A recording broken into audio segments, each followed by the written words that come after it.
Quand chez nous on évoque la médecine chinoise, on veut généralement parler d'un seul de ses piliers, l'acupuncture. Les autres piliers sont moins connus en Belgique, et parfois même, ils ont carrément mauvaise presse. Le scandale dit des plantes chinoises qui défraie la chronique en 1992 n'y est sans doute pas pour rien. À l'époque, c'est le néphrologue Jean-Louis Van Overwegem qui prend conscience du danger et fait interdire l'importation de ces gélules destinées à faire perdre du poids. Car en fait de maigrir, des dizaines de femmes contractent de graves problèmes aux reins, dont des cancers. Est-ce que votre vie est brisée? Quand même, oui. En cause, une confusion entre deux plantes qui portent le même nom en chinois, Fanji. À la place de Stéphania, c'est de l'Aristolochia qui est envoyé de Chine. Un poison fatal pour le système rénal. Donc ce que vous voyez ici, c'est un rein d'une des malades, comparé à la taille d'un rein normal. Vous voyez que le rein est tout racrapoté. La préparation n'était pas conforme à ce que la tradition chinoise recommande, puisque là, c'est plus souvent des décoctions. Ça veut dire que c'est déjà moins concentré. Les gélules incriminées ont été retirées du marché, mais pour le docteur Van Overwegem, cet épisode dramatique est une sorte de mise en garde. Ce n'est pas parce que c'est issu d'une médecine traditionnelle millénaire qu'il ne peut pas y avoir des effets négatifs qui ont été mésestimés, méconnus, même après 1000 ans. Et le deuxième message, ce n'est pas parce que ce sont des plantes, des produits naturels, que ce n'est pas nécessairement dépourvu d'effets toxiques. En dépit de ce malheureux épisode, la phytothérapie chinoise continue de nourrir les recherches de l'industrie pharmaceutique. Les plantes nous ont apporté la plupart de nos médicaments et donc actuellement l'industrie pharmaceutique s'intéresse évidemment beaucoup aux plantes des médecines traditionnelles avec des découvertes régulières, notamment à partir de plantes médicinales chinoises comme l'artémisine qui s'est démontré un excellent antimalarique. Moins controversée que la pharmacopée chinoise, l'acupuncture s'est beaucoup développée en Belgique. Elle est reconnue, parfois même remboursée par certaines mutuelles. Mais quelle peut être la légitimité et la place de cette pratique médicale dans notre pays? Bonjour, j'ai entendu, donc je suis très stressée et j'ai entendu que l'acupuncture pouvait m'aider. Le docteur Lauer Reis est généraliste et acupuncteur.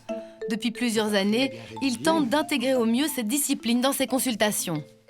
C'est une discipline qui apporte quelque chose, un supplément, donc une voie, une orientation supplémentaire, un moyen thérapeutique supplémentaire qui est fort utile dans certains cas, permet de se passer de certains médicaments, permet d'étendre les patients, donc a vraiment sa place dans l'arsenal thérapeutique. Aujourd'hui, en Belgique, le diplôme de médecin n'est pas obligatoire pour pratiquer l'acupuncture, ce que déplore le docteur Lauer Reis. Il y a aujourd'hui un flou juridique qui fait qu'à peu près n'importe qui commence à pratiquer l'acupuncture, mais j'estime qu'au XXIe siècle, il faut avoir, dès lors que l'on soigne quelqu'un, une formation de médecin et connaître la médecine moderne. Et voilà. Donc je vais vous demander de prendre ceci dans une main et de l'autre côté, je vais détecter le point d'acupuncture. On a constaté qu'au niveau du point d'acupuncture, on a une activité électrique au niveau de la peau qui est différente des autres endroits, tout simplement parce que la structure anatomique est différente à cet endroit-là.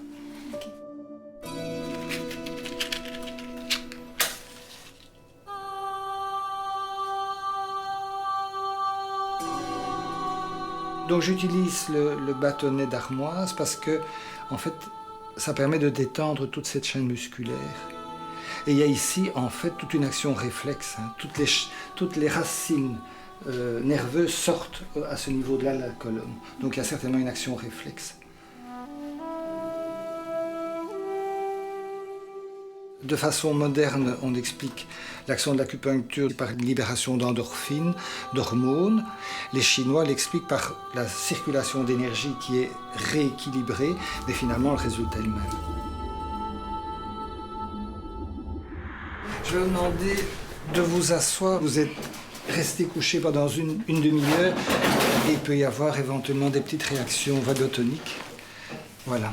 Je peux vous demander comment vous vous sentez? Relax. Voilà. Oui, ça va, ça fait du bien. Mais donc, ce que je vous propose, alors, c'est qu'on passe à quelques exercices de Qigong que je vais vous montrer, qui sont vraiment très utiles dans tout ce qui est stress. Ok.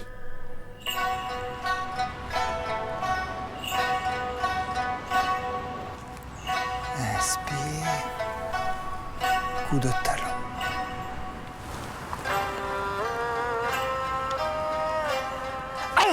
Et on relâche. Inspire.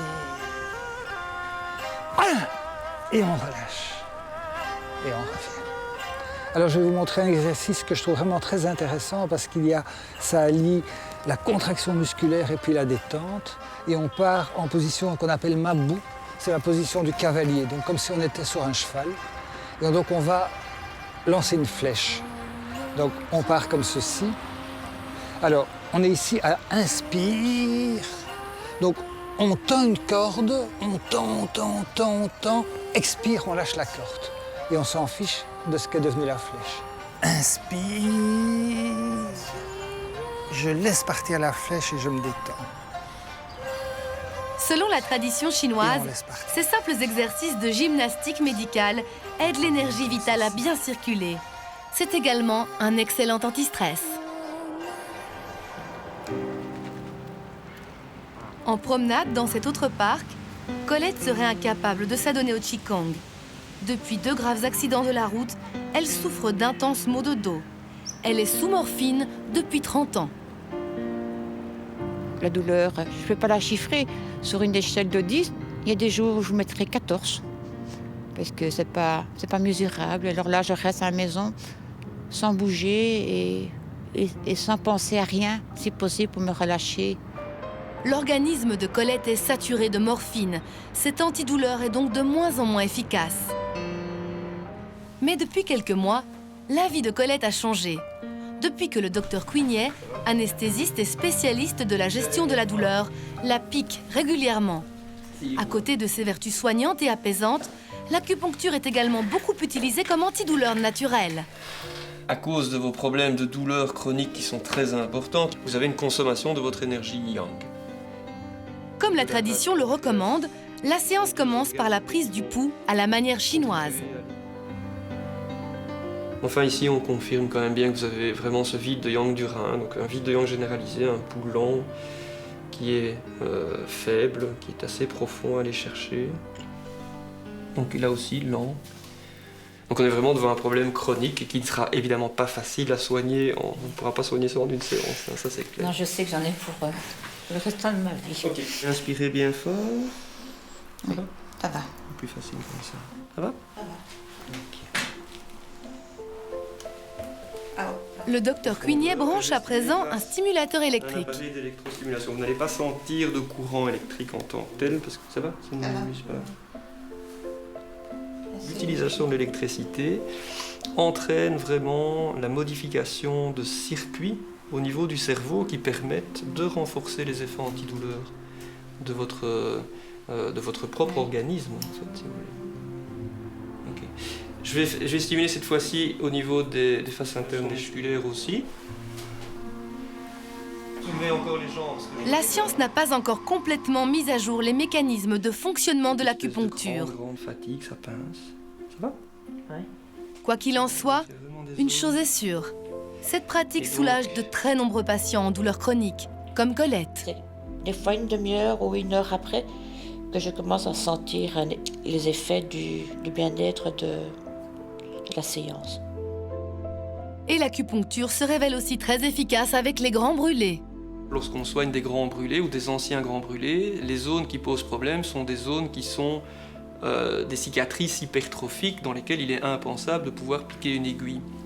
Et donc là, on va vraiment se baser sur la théorie de la circulation d'énergie le long des méridiens, et on va travailler sur les méridiens qui passent par la cicatrice, mais on va travailler sur des points à distance qui sont des véritables régulateurs du passage de l'énergie au sein de la cicatrice, même si celle-ci se trouve de l'autre côté du corps du patient. Même si pour certains médecins, l'acupuncture relève du charlatanisme, le docteur Quignet assume pleinement son choix de combiner médecine chinoise et occidentale. J'estime que je suis un médecin occidental, j'adore mon métier d'anesthésiste. Quand je soigne quelqu'un pour la douleur, je n'ai aucune vergogne à lui faire des péridurales, à lui faire des techniques invasives ou à utiliser des médicaments puissants. Mais si je peux me servir de cette médecine et le cas de Colette est assez exemplatif, quand il y a une limite à ces traitements occidentaux, et que je peux utiliser une autre clé de lecture qui me permette de travailler et d'amener encore un plus, tant mieux. Quand je reste 3-4 mois sans venir, je pleure pour revenir. Je sais que c'est nécessaire, oui. Comme on l'a vu, il y a une place pour la médecine chinoise dans l'arsenal thérapeutique occidental. Car au fond, quels que soient les moyens ou la philosophie, il n'y a en réalité qu'une seule médecine et un seul but, garder un esprit sain dans un corps sain.